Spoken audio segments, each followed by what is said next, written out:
Hello everyone, how are you all? Sir, I am fine, and what's about you? I'm also fine, beta. Beta, in today's live session, we are going to start a new section, that is a writing section. In our last chapter, in our last class, we studied about the prepositional phrases. In grammar junction already we have done, grammar station already also we have done.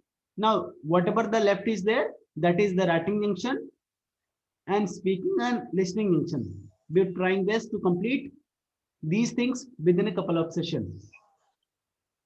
So beta, what we have to learn today? Today we are going to learn that how to write a notice properly.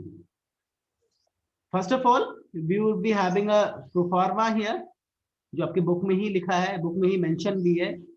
तो we have to look into the proforma. एक proforma लिखा है, मतलब है already आपके सामने एक. So just we have to look into that. और ठीक उसी तरीके से कोई दूसरा नोटिस जिस भी टॉपिक पे बोला जाए, you all need to write the notice accordingly. What you all need to keep remember, what you all need to learn today, that what things, what points are being remembered, what points are to be remembered while writing the notice. Notice कोई जब notice लिखना हो तो उसमें क्या क्या बातें महत्वपूर्ण होती है, what is important, what are the things are most important, कौन सी चीजें बहुत ही ज्यादा इंपॉर्टेंट होती हैं, and what and how you all need to write the things. So let us move ahead. First of all, into a book A, in the writing section, there is a notice regarding the parents teacher meet, regarding the parents teacher meeting. As also you have parents teacher meeting at your school. होता क्या, उस समय आपको एक letter दे दिया जा रहा है, दे दिया जाता है. आपके स्कूल में कैसे होता है, बेसिकली एक लेटर दिया जाता है, you give to your parents, or also be informed through the messages and WhatsApp and other sources, available sources. So जो आप लेटर दे रहे हैं, ऐसे थोड़ा होता है कि उसमें लिख दिया जाए कि कल आपका मीटिंग है. There is a particular way how to write the notice.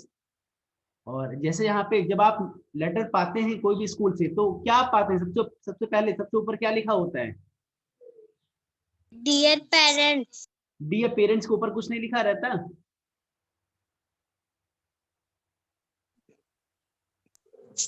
Sir, or notice.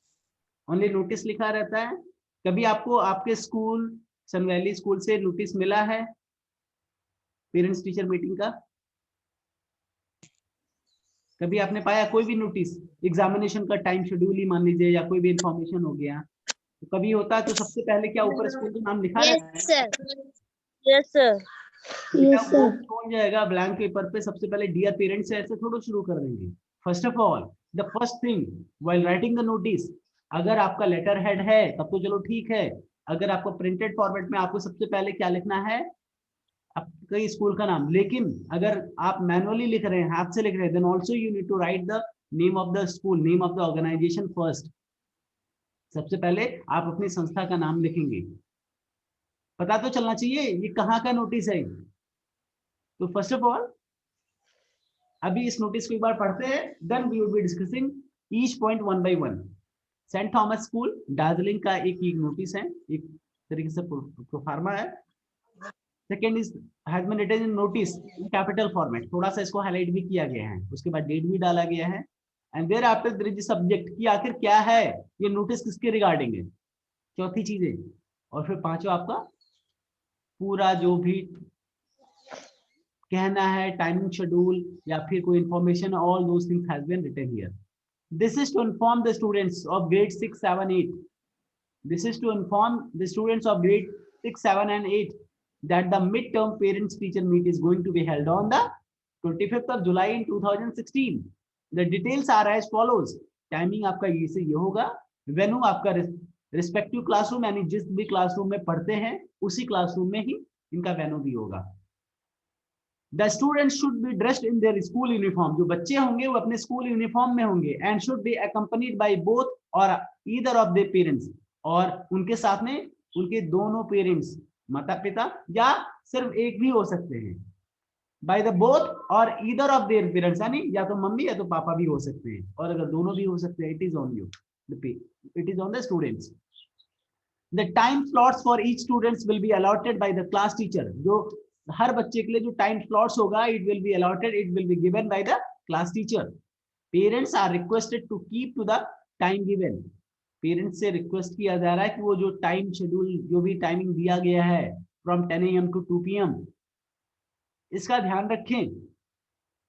For further queries, किसी अधिक जानकारी के लिए please contact your class teacher. आप अपने क्लास टीचर से कॉन्टैक्ट करें. Sushant bird. Sushant Bird is the name of the principal of this school. So in this way, that at the end also you need to write जो भी authority, जो भी person notice को जारी कर रहा है वो अपना नाम लिखेगा. Thereafter also he or she is supposed to write the designation, the position name. Okay, Deepika Verma, I think you are not focusing. कहीं दूसरी जगह मन लग रहा है बेटा, आप कहीं इधर उधर देख रही हो. क्यों दीपिका, माइक ऑन करिए. Yes, sir. कोई अगल बगल में मम्मी पापा परेशान कर रहे हैं, फोन करें मम्मी पापा के पास कि अभी दीपिका को मत डिस्टर्ब करिए. कौन परेशान कर रहा है?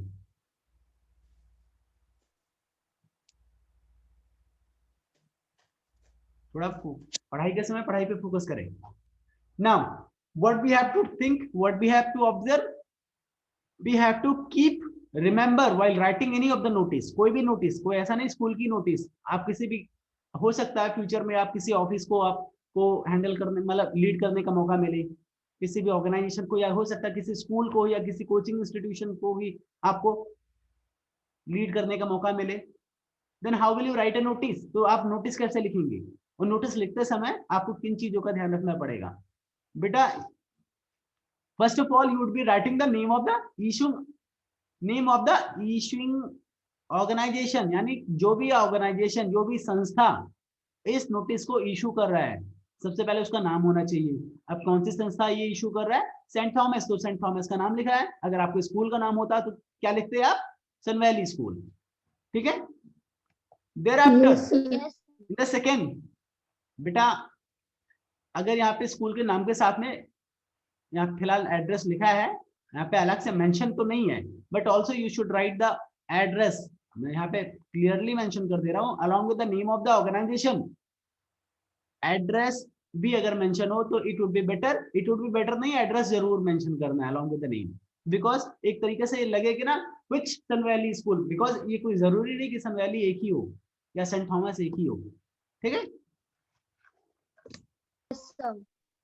Now after that also you need to write that what is this, whether it is a timetable for the examination or the notice or anything else.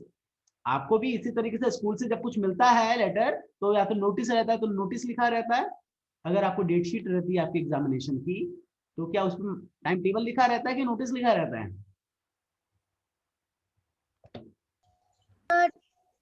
Time table. चलिए ठीक है. So in the same way, first of all, you need to write the name of the organization along with the address. Thereafter, you need to write that what is this, whether it is a notice or any information. You need to write all those things. And after that, also you are supposed to write the date. ये कब की date में ये जारी हो रहा है? कई बार नहीं लिखा जाता, लोग भूल जाते हैं, लेकिन अब इसको आप नेक्स्ट टाइम से ध्यान रखिएगा. आप कई बार अगर आप देखें तो आप उसको टोक भी सकते हैं. ओके. ये कब ये नोटिस जारी हुआ है ये क्लियरली, तो यानी ये डेट, ये कौन सी डेट यहाँ पे लिखी जानी है?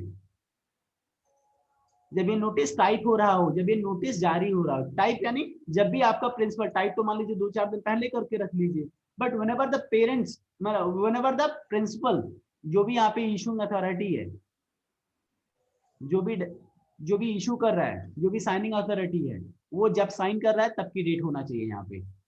ओके. जब भी इशू किया जाए. And then need to write, अब नोटिस है या टाइम टेबल है या कुछ भी है तो वो किसके रिगार्डिंग है, तो you all need to write the subject.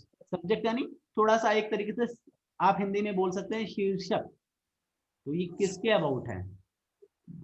तो ये this is a parents teacher meet, this is about the parents teacher meet, so also you need to write the, एक तरीके से आप यहाँ पे एक हेडिंग डाल देंगे। बट अब एक चीज है यहाँ पे आपकी बुक में तो नहीं लिखा है बेटा, अच्छा heading already is there, after the date you need to write the heading. तो हेडिंग यहाँ पे, हेडिंग की ऑलरेडी बातें कर चुके हैं।